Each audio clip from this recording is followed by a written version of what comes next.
Hello and welcome to Money Markets and More with me, Dominic Frisby, coming to you again today from the beaches of Albania and with an economic lesson from here. So, in my late teens and early 20s, I was kind of obsessed with beaches. I'd always liked beaches, we all do. But I think it was a trip to Thailand in 1989 that really triggered the obsession. I went to a place called Koh Phangan, and where there's famously all the full moon parties. And being on Koh Phangan back then, there was barely any power on the island. They turned it all off in the evening. You had to go back to Koh Samui for the full moon parties.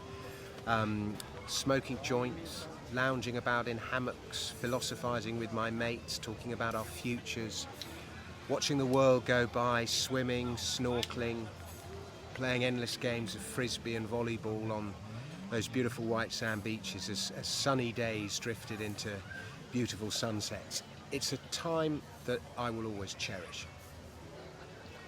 And after that trip, I used to endlessly think about beaches. Didn't matter if they were tropical or Cornish, Mediterranean or in Bournemouth. Every beach has something to appreciate in it and enjoy. And as a young writer trying to get stuff published, I wrote and wrote and wrote about them. And then in 1996, The Beach was published, Alex Garland's debut novel, and it just caught a zeitgeist, took the world by storm, eventually became a film with Leonardo DiCaprio. And so anything beach-related would now be copycat. Garland owned the subject, and so I kind of had to move on, so I did. I always wanted to end up on a tropical beach somewhere. I guess I've probably left it a bit late now, but the dream still lingers, though, like many a dream of my youth. It is now somewhat faded. Now today, generally speaking, the thought of a really crowded beach, packed with sardine holidaymakers, fills me with a certain amount of horror. It probably does you, and I'd pick the Maldives over Saint-Tropez pretty much any day of the week, even though I've never actually been to the Maldives. And as for Bournemouth Beach in a heat wave, I'll almost certainly pass. So this week, my two sons and I have come to Kasamil in the south of Albania for a boys' holiday. And before we left, I put a post on Twitter: should we go to Bulgaria and the Black Sea, or Kotor in Montenegro? And something, I think it was Tom Winifred said, persuaded me to come to Albania instead. And I like the idea of flying to Corfu, then getting the ferry across. And I'd heard the beaches were nice. And we arrived after a journey that was a lot more drawn out than I would have liked.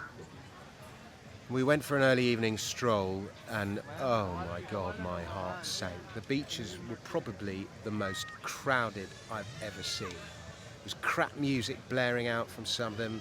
You seem to have to hire sunbeds, which cost 25 euros each, and there are three of us, and I'm like, have I got to pay 75 euros a day just to get on the beach? And I was full of negativity. And the following morning, I spoke to Elir, who is the extremely helpful proprietor of the 6 Milia Hotel where we're staying. And I said, what do people normally do with their phones when they go swimming? And he said, you have to understand, the beaches here are not like the beaches in Italy or Spain. They're not publicly owned. And there, maybe your stuff isn't safe. He said, here in Albania, nothing gets stolen. And I raised a doubtful eyebrow, and he said, no, the beaches are privately owned. And they were the magic words, and my ears pricked up. It means you have to pay, they want your money, but everything is taken care of. So I couldn't help myself, and I said to him, are you familiar with the tragedy of commons? That's when everybody uses the resource, but nobody looks after it because nobody owns it. And you see it in the oceans, in the common grounds of social housing. And he was like, yeah, rather dismissively. Now, I don't know how Albanian beaches were procured in the first place. The way that assets were seized after the fall of communism in Russia wasn't exactly salubrious, and I expect something similar happened in Albania when communism went down here. And Iliad agreed, probably, he said. But somebody has to pay, he went on. They made a big investment.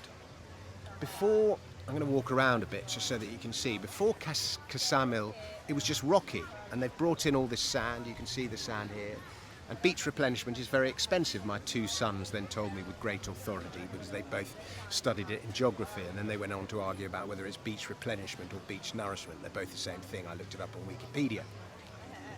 But then, so as I was approaching my first day on an Albanian beach, looking through, I was a bit more optimistic. That was more biased, obviously. And so each stretch of beach here does seem to be owned by a different business. And they're often linked to a restaurant or a bar nearby, so you can see this one. There's the restaurant behind me. And every day, each stretch of beach is competing to have their stretch of beach full, as full as it can. They're trying to fill their sun lounges. And they can sell drinks on the bottom of it, so they have to make it as attractive as possible. And the result is clean, well-kept beaches with an enormous range of sun lounges, from premium sun lounges, you can see them over there, a yard from the sea, up on a higher podium. Some of them have got curtains around them for privacy, and there's champagne service, and then there's bargain basement ones at the back of the beach. They're not that bargain basement, but whatever.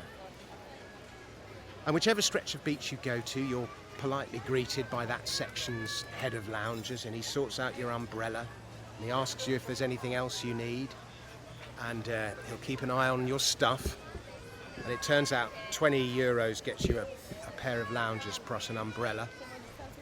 That's the going rate for the mid-range stuff, and I was happy to pay that just to know that my cash and my phone are safe. And by the way, this is a really cash economy, so all hail Albania in that regard. Euros are accepted, Albanian lek, and there are a gazillion bars, restaurants, stalls, as well as the occasional travelling fruit salesman or recently barbecued corn on the cob vendor. And some of the bars and the restaurants are for the loaded, and there's quite a few people here with quite a bit of money. I think this is kind of Albania's answer to Saint-Tropez. There are lots of glamorous, beautiful people, and there are other bars that cater for the skint or the stingy. Some play loud music, others are quite quiet. And the stretch of water in front of each beach is just full of enticing things to do. I'm just going to go over my shoulder. You can see there are diving boards, paddle boards, luxurious floating rafts with sun lounges. One stretch of beach has been laid out with like an Olympic swimming pool so that people can train in lanes. There are masks and snorkels you can hire, pedalo taxis that'll take you out to the nearby islands. There's the island over there over my shoulder, you can probably see it. Pedalo will take you out if you don't want to get wet. The swimming areas are clearly marked by buoys so that the boats and the jet skis pose no risk to swimmers. There is even, if you can see it in the distance, an entire floating inflatable water slide, a salt course thing. And you know, it sounds horrendous, but I defy you, if you're an 11-year-old boy, not to absolutely love it. And couples are catered for, the old are catered for, young families are catered for, the water's lovely, as you can see. And, you know, it might not be the remote Maldives eco experience. I don't think I've ever in my life seen such crowded beaches. Look at that behind me, except perhaps at midnight on New Year's Eve in Rio de Janeiro on the Copacabana. But the circumstances there were slightly different. But it's really quite pleasant. And environmentalists will hate it because it's highly developed. It's not the wild and desolate beach many might hope for, but it's providing a lot of pleasure to a lot of people using a minimum amount of space while providing opportunities to a lot of other people, making them prosperous, giving them employment, lifting living standards. And boy, the locals here work extremely hard. And they're very ambitious. In my hotel, the staff are working when I go to bed at 11, and when I'm up the next morning at 7, the same staff are already laying out breakfast. So I'm not sure when they sleep. The tourists here from Albania itself, a lot of Italians, very few from Greece, obvious reasons, quite a few from the UK, France, Scandinavia, Germany. I've heard a lot of Eastern European languages that I can't place. I find it hard to place Eastern European languages. And it's a real spot, and it's booming. And in short, it is an example of a free market at work, private property rights, the benefits of competition, government staying out of it, and all those things libertarians such as myself advocate for. It's cheaper than the UK, but not as cheap as you might hope or expect Albania to be. This holiday is going to cost me more than I anticipated. When I complained about the cost of after sun, the woman in the shop snapped back at me quite articulately, telling me that the people here only have 2 months a year to make money, and I've got all that other time. And my sons, meanwhile, whose finger's probably a bit more on the price pulse of things than mine is, they told me that my ideas of prices are just out of date. And I guess that's inflation for you.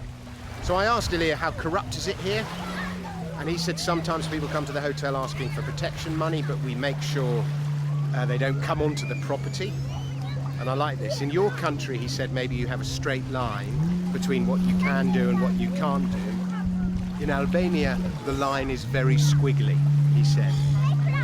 And I'm sure there are villainous types who don't deserve it, who are making fortunes out of this incredibly vibrant economy.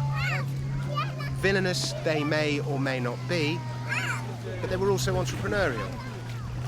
And I'm sure that there are many things that people who know more about the history of southern Albania than I do could find fault with. It's not perfect. Nothing is.